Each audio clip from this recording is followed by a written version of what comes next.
नमस्कार दोस्तों, स्वागत है आपका आपके अपने जॉब्स डिक्शनरी चैनल पर।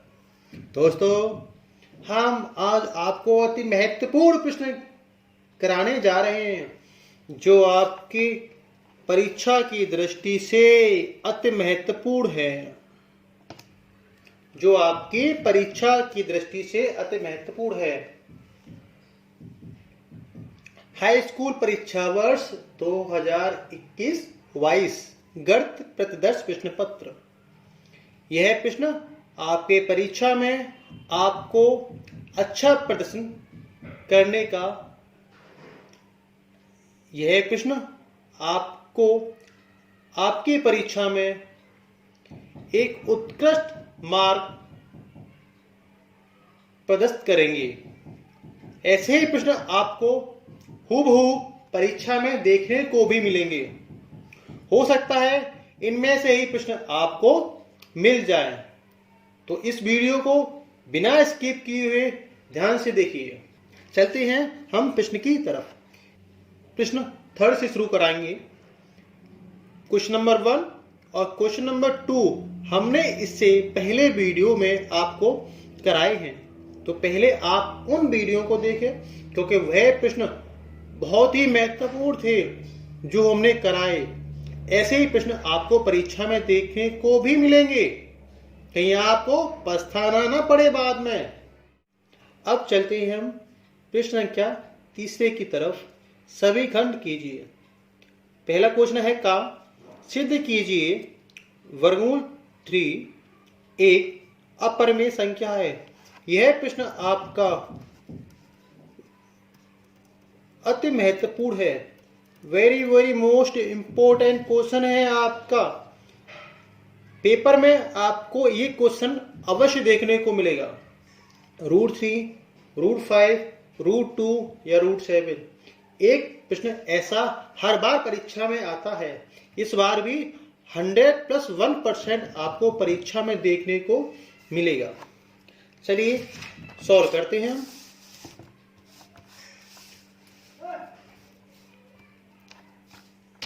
माना √3 एक परिमेय संख्या है। क्या माना हमने? परिमेय संख्या, जिसे हम रेशनल नंबर भी कहते हैं। इसलिए इसे P/Q के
माना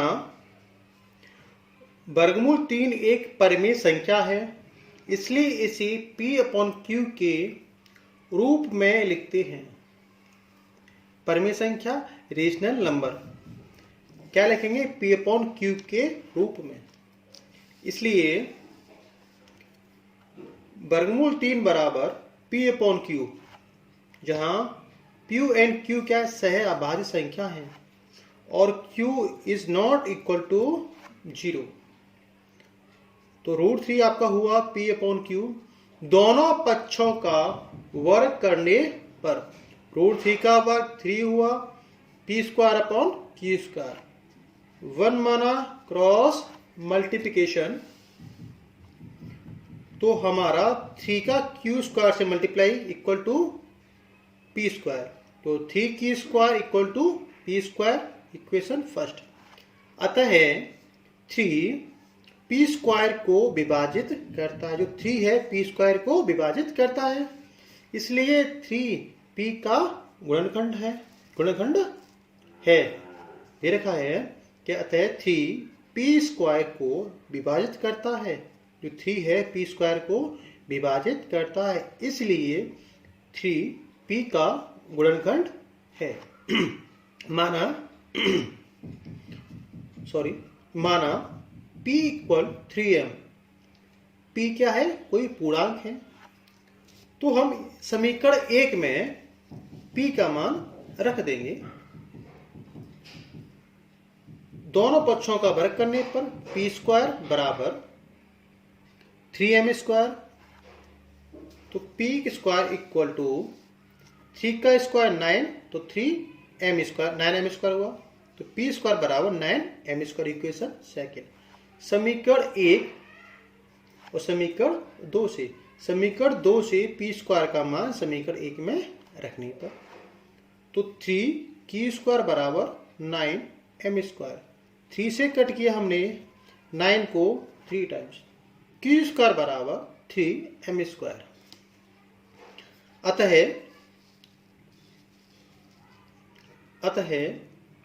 3 Q स्क्वायर का एक गुणनखंड है, इसलिए 3Q का भी एक गुणनखंड है। चूंकि 3P और Q दोनों का गुणनखंड होगा, अतः हमारा मानना था कि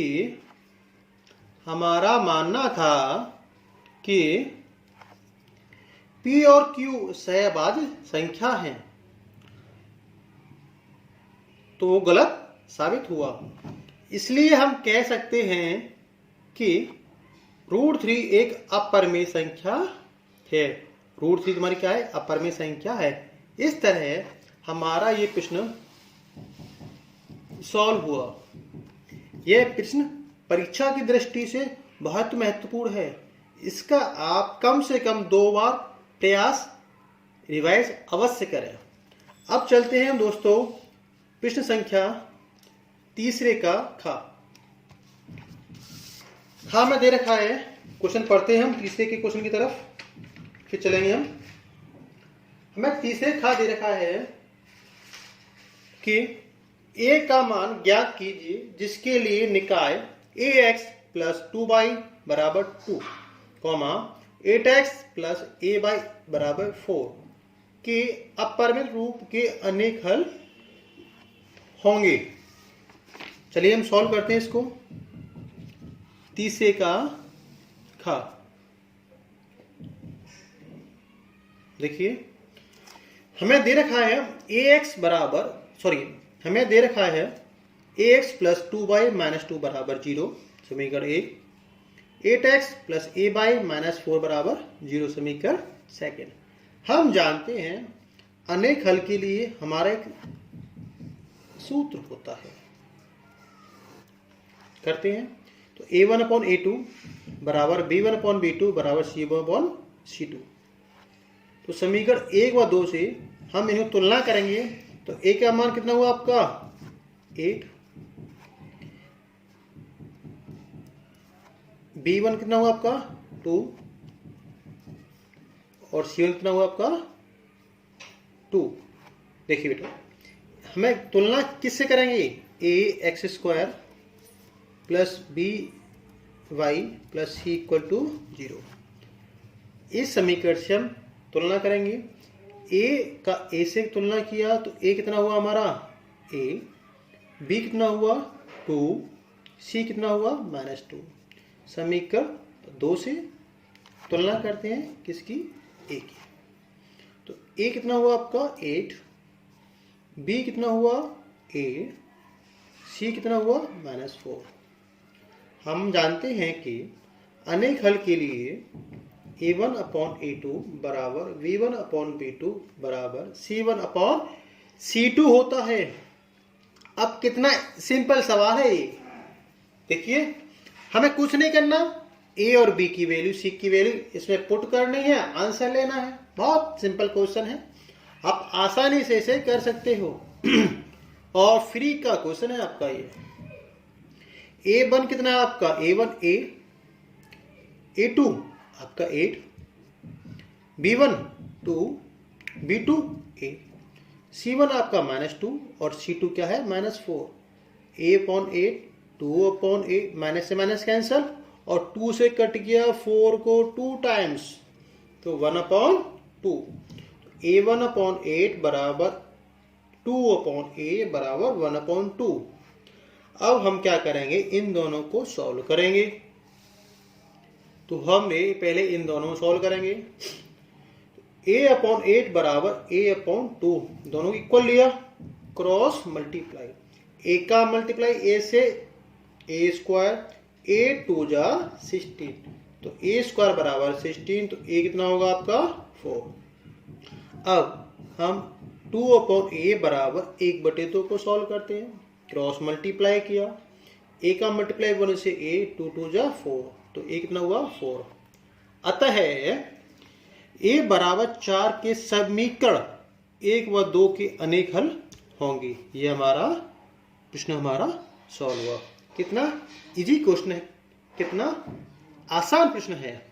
अब चलते हैं हम प्रश्न संख्या 3 का गा। दिए गए चित्र में PS/SQ बराबर PT/TR है तथा एंगल PST बराबर PQR है।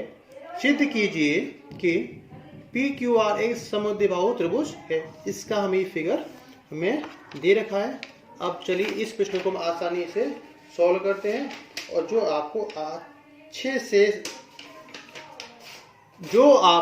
अच्छे से समझ में आएगा। चलिए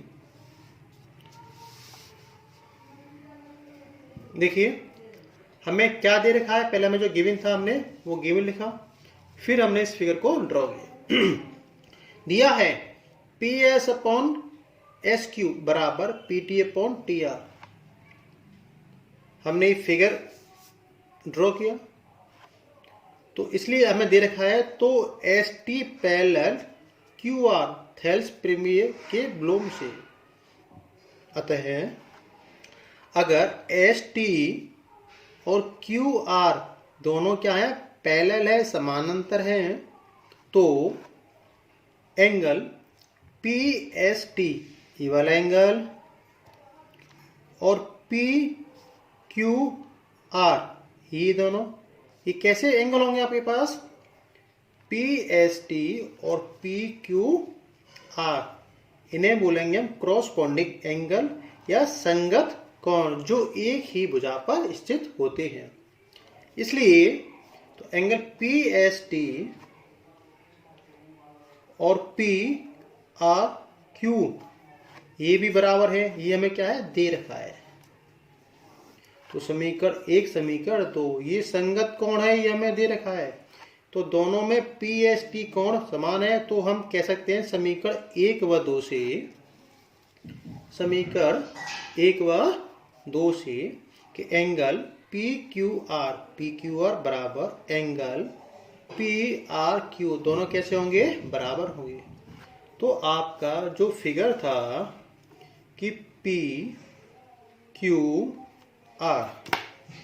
कौन सा, PQR ये वाला कोण और PRQ ये वाला कोण, दोनों कैसे हैं, बराबर हैं। तो इस कोण के सामने वाली भुजा भी क्या होगी, बराबर होगी। तो एंगल PQR बराबर एंगल PRQ बराबर है। इसलिए PQ PR के बराबर है, समान कोण के सम्मुख की भुजाएं। इसलिए तो PQ बराबर PR बराबर है, तो एंगल के जस्ट अपोजिट साइड आपस में इक्वल होती है। तो समान कोण के सम्मुख भुजाएं बराबर हैं। इसलिए त्रिभुज PQR एक समद्विबाहु त्रिभुज है। इस प्रकार हमारा ये प्रश्न सॉल्व हुआ। कितना इजी, कितना आसान सवाल है दोस्तों। बिना वीडियो को स्किप किए अब चलते हैं पृष्ठ संख्या 3 का घा। देखिए ये प्रश्न संख्या 3 का हमने कर लिया, खा भी किया, गा भी किया। ये भी प्रश्न आपका इम्पोर्टेंट है। अब चलते हैं हम पृष्ठ संख्या गा की तरफ। यह आपकी परीक्षा की दृष्टि से बहुत महत्वपूर्ण है और बहुत ही आसान सवाल भी है। चलिए सॉल्व करते हैं। हमें क्या दे रखा है पहले पढ़ते हैं, फिर आसानी से हम इसे हल करेंगे। एक 40 सेमी ऊंचे शंकु के छिन्नक के वृत्ताकार सिरों की त्रिज्याएं 38 सेमी और 8 सेमी है। शंकु के छिन्नक की तिरछी ऊंचाई ज्ञात कीजिए। चलिए हमने इसका फिगर ड्रॉ करते हैं। हमें जो दे रखा है हम पहले वो हम लिखते हैं। ठीक है दोस्तों, ये हमने दे रखा है। तो दिया है एच कितना आपका 40 सेंटीमीटर, R1 त्रिज्या 38, त्रिज्या R2 आपकी 8 सेमी दे रखी है। हमें तिरछी ऊंचाई L ज्ञात करनी है। चलिए क्या ज्ञात करनी है, तिरछी ऊंचाई। चलिए ये हमने फिगर बनाया। एक शंकु है, छिन्नक, ये आपका छिन्नक है जो शंकु से बनाया है। R2 आपका 8 और R1 आपका 38, H आपको 40 दे रखी है। हमें L फाइंड करनी है। हम जानते हैं L जो सूत्र होता है तिरछी ऊंचाई का, L बराबर रूट में h² plus R1 minus R2 का स्क्वायर। बहुत सिंपल सवाल है, आप आसानी से इसे कर सकते हो। हमें सिर्फ वैल्यू पुट करनी, जो मान है वो रखने हैं। S कितना है आपका 40 का square plus R1 38 minus R2 8, 38 minus 40 का स्क्वायर 1600, 38 से 8 को माइनस किया तो 30 का स्क्वायर 900 प्लस किया तो 2500। अब 2500 50 का स्क्वायर रूट होता है। इस प्रकार आपका L कितना निकल के आया 50 सेंटीमीटर।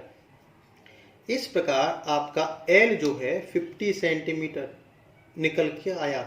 तो ये सवाल आपका बहुत महत्वपूर्ण था। आशा करता हूँ आपको अच्छे से समझ में आया होगा। अगर ये वीडियो आपको पसंद आया है तो इस वीडियो को ज़्यादा से ज़्यादा शेयर करें, लाइक करें और हाँ सब्सक्राइब करना ना भूलें। Thank you. आपका दिन शुभ हो। राधे राधे।